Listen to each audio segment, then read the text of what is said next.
Last section of chapter 4, we're going to do section 5, talk about harmonic motion. Alright, I'm not going to do a ton on damping, but we're going to talk about springs, pendulums, things like that. It's really going to kind of help you get a gauge for what you're going to have to do in physics class eventually. So simple harmonic motion, okay? If we place a weight on a spring, and you might have done this in physics class or a different lab or things like that, right? But if it's zero, so if we look at this diagram from left to right, all right, so the position on the far left, position A, that's where the spring is sitting at rest. All right, and say we pull down on this spring, so that would be diagram B. We pull down on this spring a certain amount, and then we let go. All right, that spring is going to oscillate back and forth between negative A and A over and over and over, and it's going to dampen, it's going to lose out on energy. But essentially, we're talking about, the equations that we can develop. It's going to create a sinusoidal pattern. And, if there was no friction, that would happen forever, right? It would, in a vacuum and doing that sort of thing, all right, that spring would oscillate forever. But since there's friction and things like that in other elements that dampen the wavelength, all right, there are more advanced calculations that kind of go into this. But for us, we're going to model it after a sine or a cosine function based on, that negative A and A, that's going to be the amplitude of our sine or our cosine function. So here's the two functions that we're going to take a look at, all right? So for simple harmonic motion, all right, the position of a point oscillating about an equilibrium point, we're going to model it as S of t. S of t will be our position, and we're going to have A cosine omega t, or we're going to have A sine omega t. Alright, A and omega are constants, okay? Omega is going to be our time value that's going to help us find our period and that sort of thing. A is going to be the amplitude of our signal, okay? So, when we find the amplitude, okay, it's the coefficient in front and it's the absolute value. Now, that's nothing new to us. We've been doing that since we've been graphing sine, cosine and sine and cosine pretty much since the beginning of chapter 4, sections 1 and 2. Alright, and we're going to base everything off the period. Right? Remember, the normal period for sine and cosine is 2 pi. And we used to do what? 2 pi over b? Well, omega is just kind of replacing the b that we used in sections 1 and sections 2 of this chapter. So we're going to have 2 pi over b. That's going to become 2 pi over omega. Alright, and if we want to find the frequency is the reciprocal of the period. So since the period is 2 pi over omega, the frequency is omega over 2 pi. Alright, so we're just going to find a few different elements. This shouldn't be too stressful of a section for you guys. We'll look at a couple problems here for example. Alright, suppose we have an object that's attached to a coiled spring, kind of like the picture we showed in the beginning. It's pulled down a distance of 5 inches from its equilibrium. Then it's released. The time for one complete oscillation is 4 seconds. Well, we should recognize that 4 seconds is what? The period. And 5 is going to be the amplitude of our function. We just have to be a little bit careful about how we apply that 5. Alright, so the first part of this example A says, give an equation that models the position of the object at time t. Okay, so the first thing we did was what? We pulled it down from equilibrium and we pulled it down 5 inches. So our distance that it's been moved is negative 5 inches. Very important. Alright, if we were pulling it up, it would be positive.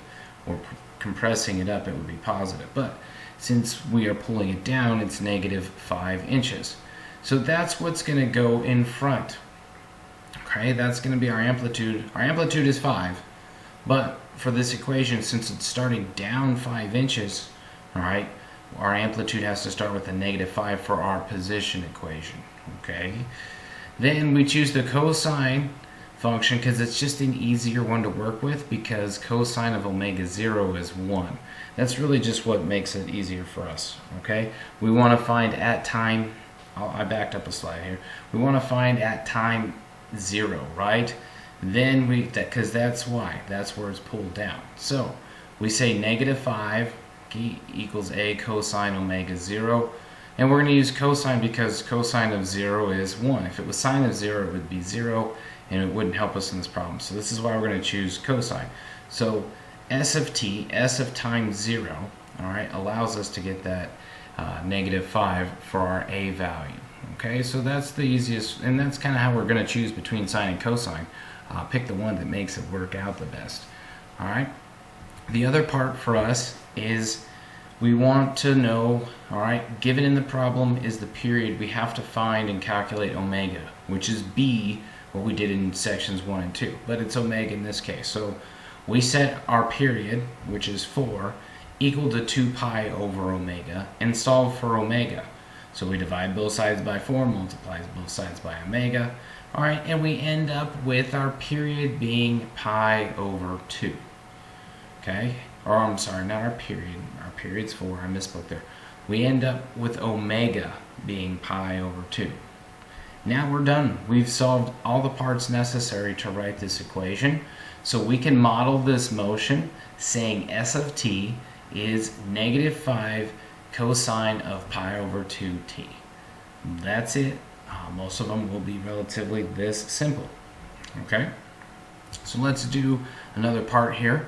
Say we want to determine that position when time is 1.5. All right, we already have the equation now, so now all we have to do is substitute in for t. So -5 cosine of pi over 2 times 1.5. So after 1.5 seconds, it's at the position 3.54 inches as it's oscillating. So all we did was take the equation that we developed, substituted in our 1.5 seconds for t, and calculated our new position. All right, and now we need to find the frequency. Okay, the frequency after that is the reciprocal of the period. Okay, so since we know the period is 4 seconds, the frequency is 1/4. Okay, and we do that in oscillations per second. Okay, in electrical terms, it's hertz and those sort of things. As we travel with electrons and electricity and that sort of thing, we deem everything in terms of hertz with the signals. But in this case, in what we're doing in this class, frequency, 1 over the period. So we know period is 4 over 1, so we take the inverse of that, so it's 1/4 oscillations per second. That's what the frequency is. Okay, let's take a look at another example here. We want to suppose that an object oscillates according to the given model S of t equals 8 sine of 3t, where t is in seconds and S of t is in feet. All right, remember S of t is our position. We want to analyze the motion on this. Okay, so basically we're going to break it down. The parent equation is y equals a sine of omega t. So we know that 8 is our a. That means it oscillates 8 feet in either direction. So the amplitude of the wave is 8. So it can go all the way from positive 8 feet down to negative 8 feet as it's doing its oscillation. All right, we know our period. Okay, our period is 2 pi over omega. Omega in this problem is 3, right? It's the part in the argument there. So 2 pi over 3. So our period, if we take 2 pi over 3, is 2.1 seconds. That's how long it takes to complete one oscillation. And then if we want to find the frequency, we take the reciprocal of the period. So since the period is 2 pi over 3, the frequency is 3 over 2 pi. So we get 0.48 oscillations per second. A large chunk of your homework problem is just being able to do that. Analyzing a given situation. All right, find the amplitude, find the period, and find the frequency. You can do those 3 things. You're going to be pretty successful in this section. All right, let's do our third example here. Say, what are the period and the frequency of oscillation of a pendulum of length 1/2 foot? All right, so 6 inches long, right? Now, I'm going to give you guys the equation for the pendulum, and you need to make sure that you apply it on your homework. All right, there's a couple problems involving a pendulum, and this is the only place that you're going to get that equation for it. Okay, so the P, that's the period for our pendulum, is 2 pi times the square root of L over 32. Okay, so that's for the period of the pendulum. Now we know the length is 1/2, so we substitute that in for L. So period is 2 pi times the square root of 1/2 divided by 32. That gives us approximately 2 pi times the square root of 0.0156. All right, or when we break that down mathematically, we get 0.785, which is pi over 4 seconds. So the period for this is pi over 4. The frequency, you should know, right? The frequency is just the inverse of the period. All right, so t equals 1 over p, and we're going to flip them. So 1 divided by pi over 4, and our period ends up, or our period helps us find the frequency, which is t in this case, all right, t represents frequency, is 4 over pi, or 1.27 oscillations per second. So there's 2 or 3 questions on your homework that are going to involve pendulum, so that's the equation that you need to use. You know, pretty basic. You might have to, you know, work backwards through the problems or a few things like that, but you guys should be able to work through these though. Alright, there's not going to be any homework problems on this part right here, but I want to talk about it so you understand what we talk about. Dampened oscillatory motion. Alright, so we dampen them, okay, by different forces, friction, gravity, all those different things. Alright, in a vacuum it's going to oscillate on forever, but we dampen the force. So the equation changes slightly, and this will be more like what you do in physics. So what's really going to happen is, what do we use to dampen that force? Okay, growth and decay. Okay, exponential growth and decay. So when we start modeling these, all right, we'll do more of these in calculus. S of t equals e to the minus t. Okay, that's exponential decay, right? Sine of t. So that's what's going to dampen a sine wave or a cosine wave. So when we graph them all together, okay, and we put, you know, we can look at the graphs separately.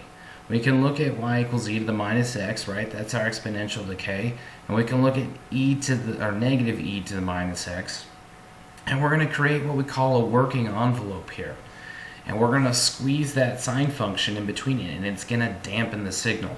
It's tough to kind of see on all these, all right? But if we plug it into our calculator and take a look at it, this is how we dampen a signal. Don't worry about working through the problem on this one. I just really want you to understand how we dampen a signal by putting an exponential decay function in front of there. So e to the minus x, times cosine of 2 pi x. So what really happens to that sine wave or that cosine wave is it oscillates between the envelope of that exponential decay function. And we really squeeze it and truncate it and fine tooth it in, and that's till it gets to rest. Because that's really what happens, right? If we take a ball, like a rubber ball, and we bounce it, okay, it won't ever come back up to that same height again. It'll bounce back up and get higher, right?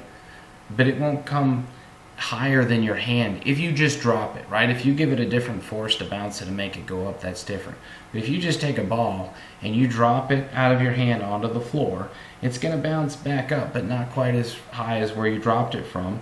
And then it's going to go back down and hit the floor again, and then it's going to bounce back up not as high as the previous 2 times. And it's eventually going to just slowly not bounce high anymore, all right, and then come to rest and eventually just kind of roll and stop. That's essentially what we're simulating here, okay? But that's how we dampen a sine wave or a cosine wave. All right, well, this is the end of chapter 4. So hopefully we can graph sine, cosine, tangent, cotangent, secant, cosecant, and we can analyze a position signal for an oscillatory type function. All right, guys, if you have questions, ask me in class or shoot me an email. We'll see you soon.